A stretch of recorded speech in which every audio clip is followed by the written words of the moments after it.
మన ప్రేక్షకులందరికీ కూడా ఈరోజు చాలామంది బాధపడే విషయం కానీ లేదా చాలామంది జాతకుల దగ్గరికి వెళ్ళినప్పుడు భయపెట్టే విషయం కానీ ప్రధానంగా ఏంటి అంటే కనుక అది చాలామంది ఎదిగిన సమస్య సర్పదోషం, సర్పశాపం.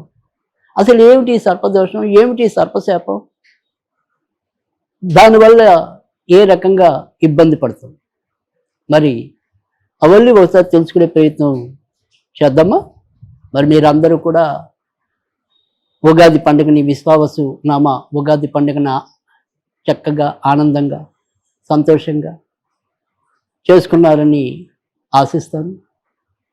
మరి కొత్త కొత్త ఆశలతో కొత్త కొత్త ప్రణాళికలతో కొత్త సంవత్సరాన్ని ప్రారంభించి ఉంటారని కూడా అనుకుంటున్నాను.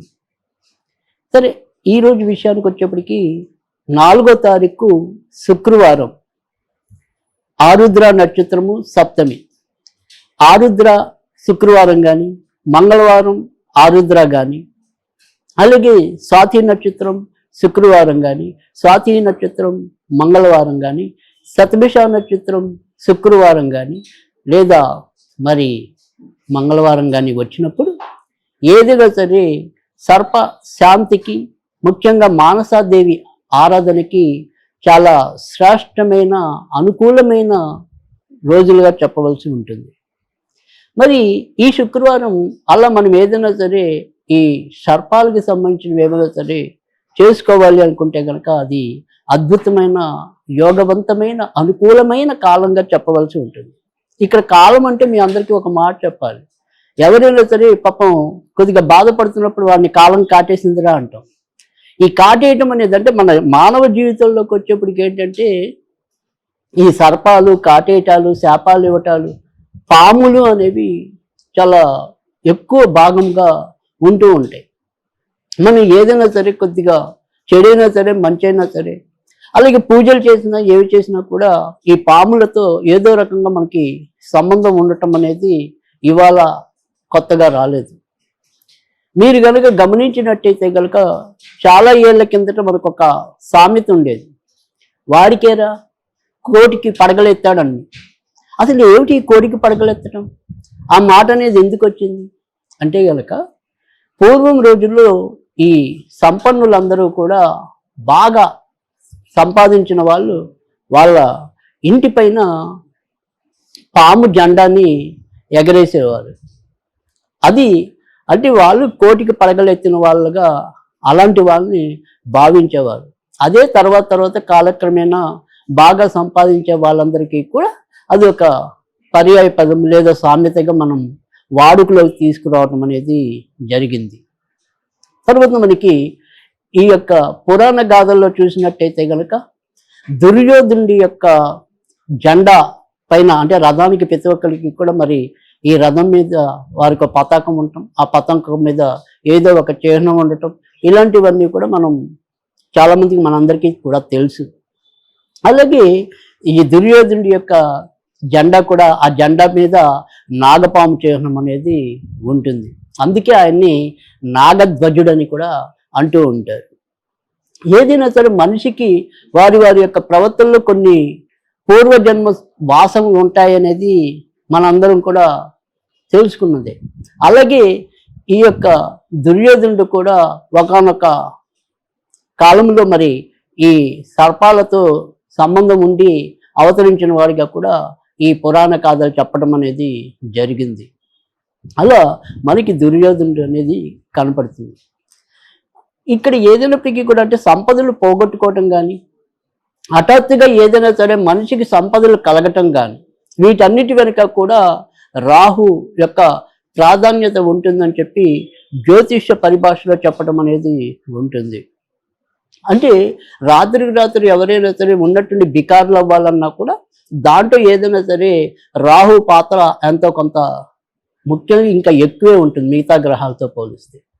అలాగే ఏదైనా సరే ఆకస్మికంగా ఎవరికైనా సరే అదృష్టం కలిసి రావటం, ఉన్నట్టుండి మరి వాళ్ళు కోట్లకి పడగలెత్తటం, ఇలాంటివన్నీ కూడా రాహు యొక్క దయా దాక్షిణ్యాల మీదే ఉంటాయి. మరి అలాంటి ఈ రాహు నక్షత్రమైన ఆరుద్ర, అది కూడా శుక్రవారం కలిసి రావటం, మనం వీటికి సంబంధించిన ఏదైనా సరే చేసుకోవాలి అంటే కనుక అది యోగదాయకమైన కాలంగా చెప్పాల్సి ఉంటుంది. ఆ రకంగా ఈరోజు శుక్రవారం 4వ తారీఖు నాడు ఏం చేయాలి అంటే కనుక, మానసాదేవి గురించి మీకు తెలిస్తే కనుక మానసాదేవి కవచం ఉంటుంది. ఆ మానసాదేవి కవచం అనేది పఠించటం అనేది ఒక రకం. ఇలాంటివి ఏమీ తెలియకపోతే కనుక ఇప్పుడు నేను చెప్పే పద్ధతిలో ఒక చిన్న వెండి నాగపడిగ అనేది ఒకటి మీరు తెచ్చుకోండి. దాన్ని ఒక చిన్న పాత్రలో పెట్టి, ఇప్పుడు నేను ఏదైతే ఒక చిన్న మంత్రాన్ని మీకు చెప్తాను, ఆ మంత్రంతో ప్రతిరోజు కూడా, అంటే ముఖ్యంగా ఈ శుక్రవారం నుంచి ప్రారంభించి ఇక్కడి నుంచి కనుక 90 రోజులు చేసినట్టయితే కనుక మనకి జీవితంలో ఎదురయ్యే ఏమైనా సరే ఆకస్మిక ఉపద్రవాలు, అలాగే తరచూ ఎవరికైనా సరే ఈ పాములు కల్లోకి వచ్చి భయపెట్టడాలు, ఇలా ఏవైనా సరే పాము కాటేస్తున్నట్టు కలకంటాలు, ఇలా ఏమున్నప్పటికీ కూడా వాటికి సంబంధించిన వ్యతిరేక ఫలితాలన్నీ కూడా ఖచ్చితంగా దూరం అవుతాయి. అలాగే మన యొక్క పూర్వ తరాల్లో ఎవరైనా సరే తెలిసి తెలియక ఈ జాతి సర్పాలని ఇప్పుడు కూడా ఏదైనా సరే మరి అనుకోకుండా సర్పాలు చంపిన భయం ఏర్పడి ఉంటే కనుక అలాంటి వాళ్ళందరూ కూడా ఇప్పుడు నేను చెప్పిన ఈ నాగకాళీ మంత్రం అనేది చాలా పవర్ఫుల్. నాగకాళి అనేది చాలా తక్కువ మంది విని ఉంటారు. నిజానికి కాలస్వరూపంగా మనం కాలభైరుణ్ణి కాళికాదేవిగా భావిస్తాం. కాలం కాటేసిందన్నా, ఇంకోటి కాటేసిందన్నా, దాని వెనకాల ఉన్న పరమార్థం ఏంటంటే కనుక అక్కడ కాలభైరుడు కానీ కాళి వీరి యొక్క అనుగ్రహం మనకి తక్కువగా ఉందని చెప్పి భావించాలి. కనుక ఆ రకంగా మనం ఏదైనా సరే ఈరోజు చేసే పూజ వల్ల ఈ నాగకాళి మంత్రాన్ని రోజు 90 రోజులు నేను చెప్పిన పద్ధతిలో పఠించి ఈ నాగపాడికి గనక పూజ చేసినట్టయితే మీకు సర్వ విధాల నాగ రక్ష అనేది లభించడం అనేది ఉంటుంది. తద్వారా మీరు జీవితంలో ఎదురయ్యే కష్ట నష్టాలన్నింటినీ కూడా తప్పించుకోవడానికి అవకాశం ఉంటుంది. అది ఏ రకంగా అంటే కనుక ఇందాక మనం చెప్పుకున్న ఒక చిన్న నాగపడిగ అనేది ఒకటి, దాన్ని ఏదైనా సరే కుదిరితే వెండి పాత్ర అయితే కనుక ఇంకా మంచిది.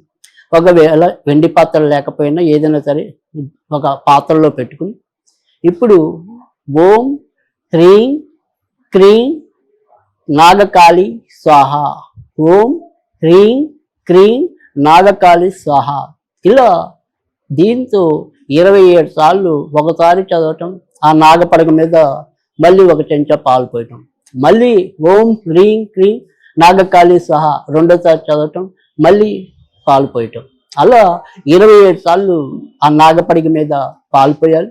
ఈ పోసిన పాలు ఏవైతే ఉంటాయో ఇంట్లో ఎవరైతే మనకి కుటుంబ సభ్యులు ఎవరైతే ఉంటారో వాళ్ళంతా కూడా ఈ దాన్ని తీర్థంగా సేవించినట్టయితే కనుక మనకి తప్పకుండా నాగదేవుడి యొక్క అనుగ్రహం, ముఖ్యంగా నాగకాళి యొక్క అనుగ్రహం లభించడం అనేది అయితే ఉంటుంది. ఈ రకంగా మరి 90 రోజులు చేసుకుంటూ రావాలి. ఏదైనా సరే ఆడవాళ్ళకి మరి ఈ బహిష్టు సమయాలు కానీ ఇతరత్ర ఏదైనా సరే అనుకొని ఆటంకాలు వచ్చినా కూడా ఆగిపోవచ్చు. అలాగే ఇది కేవలం మహిళలే చేయాలి లేదా మరి పురుషులైనా సరే చేయొచ్చు అని కూడా కొంతమందికి సందేహం కలగటం అనేది వాస్తవం. ఇది ఎవరైనా సరే ఎవరైనా ఆ పురుషులైనా చేసుకోవచ్చు, లేదు మహిళలైనా చేసుకోవచ్చు. ఎవరికి ఆసక్తి ఉంటే, లేదు వాళ్ళ జాతకాల్లో ఇలాగా సర్పదోషం ఉందని చెప్పి ఎవరైనా తెలియజేసిన వాళ్ళు ఉంటే ఆ రకంగా ఈ సమస్యలన్నిటి నుంచి కూడా మీరు కొంత బయటపడడానికి ఉంటుంది. అలాగే చివరి రోజు ఏదైతే ఇన్నాళ్ళు మనం చేసిన నాగపడిగ ఉందో ఆ నాగపడికని ఏదైనా సరే శివాలయం ఉండిలో వేసేయటం కానీ, శివాలయం పూజారికి దానం ఇవ్వటం కానీ, ప్రవహించే నీటిలో వదిలేయటం కానీ, ఈ 3 పద్ధతుల్లో మీకు ఏ పద్ధతి తేలుకుంటే గనక ఆ పద్ధతిలో చేసుకోవచ్చు. అలాగే దొరికిన వాళ్ళు ఎవరైనా సరే ఏదైనా సరే అంటే మీకు ఇలా నాగశాపం ఉంది అని ఎవరైనా జాతకరీత్యా చెప్పినట్టయితే కనుక వాళ్ళ ఇంట్లో ఒక 2 నెమలి పించాలు ఎప్పుడు కూడా పెట్టుకుంటే కనుక తప్పకుండా వీటికి సంబంధించినంత వరకు అది కూడా ఒక మంచి పరిహారంగా ఉపయోగపడటం అనేది అయితే ఉంటుంది. ఆ రకంగా కనుక మీరు చేసుకుంటే తప్పకుండా అన్ని రకాల కూడా మనకుండే ఈ రకమైన ఇబ్బందుల నుంచి బయటకు రావడానికి ఆస్కారం ఉంటుంది. ఇది మరి నాగదేవత ఆరాధన. సరే, చాలా మందికి ఒకవేళ మాకు వెండి అనేది స్తోమత లేదు, మరి ఇంకేదైనా లోహాలు పెట్టుకోవచ్చా అనేది కూడా కొంతమందికి కలగటం అనేది సహజం. అయితే వెండి అనేది ఇక్కడ ఇంకొద్దిగా ఎక్కువ మనం ప్రాధాన్యత ఇవ్వటం అనేది ఉంది. అయితే ఒకవేళ వెండి కుదరని పక్షంలో అయితే కనుక సీసంతో తయారు చేసి అమ్మటం అనేది దొరుకుతుంది. రెండోది రాగే, పంచలోహాల కన్నా కూడా కేవలం రాగితో తయారు చేసింది కనుక అయితే కనుక మళ్ళీ మనకి ఎక్కువ ఉపయోగపడటం అనేది అయితే ఉండదు. కనుక ఈ ప్రాధాన్యత విషయంలోకి వచ్చేప్పటికి మొదట వెండి, తర్వాత సీసం, మూడోది రాగి. ఈ మూడిట్లో మీకు ఏది దొరికితే దాంతో ఆ రకంగా చేసుకోవచ్చు. అలాగే చివరిలో ఏ పడగ మీరు పూజ చేసినప్పటికీ కూడా ఆ పడగని ఇందాక చెప్పిన పద్ధతిలోనే దాన్ని పూజారికి దానమైనా ఇవ్వాలి, శివాలయం ఉండిలైనా వేసేయాలి, ప్రవహించే నీటిలో వదిలేయటమైనా చేయాలి. ఈ 3 పద్ధతుల్లో ఏదో ఒకటి చేస్తే అక్కడితో మీకు ఈ పూజ అవుతుంది. మీ జీవితంలో ఉండే ఈ నాగ సంబంధించిన దోషాలు కూడా చాలా వరకు తొలగిపోతాయి.